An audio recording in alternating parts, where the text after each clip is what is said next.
гармхонаҳои ӯро ки дар онҳо будиринги аз ҷиҳати экологӣ тоза парвариш карда мешаванд дар тамоми мамлакат хуб медонанд. ӯ орзу дорад ки бо маҳсулоти худ тамоми вилояти Қарағандаро таъмин кунад. аввал ин ки он аз ҷиҳати экологӣ тоза аст, дуюм ин ки он бо диринги лаборатории тадқиқотӣ буда аз ҳар буташ то 7 килограмм ҳосил медиҳад. инҳо нави олӣ мебошанд.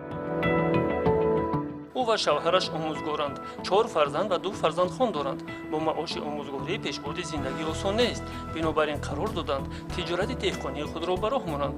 саъю кӯшиш ва меҳнатдӯстӣ натиҷа дод. бодиринг ба мисли кӯдак аст. онро бояд нигоҳубин кунӣ, об диҳӣ. шавҳари ман омӯзгор бошад ҳам, вале гармхоначии ҳақиқист. ҳатто дӯстонаш ӯро шӯхиомез магнатаи гармхонавӣ меноманд. шалпане сол то сол зиёдтар кор мекунад. ӯ орзу дорад ки тамоми мамлакатро бо маҳсулоти тару тозаи худӣ таъмин кунад, маҳсулоте ки боиси шармандагӣ намегардад.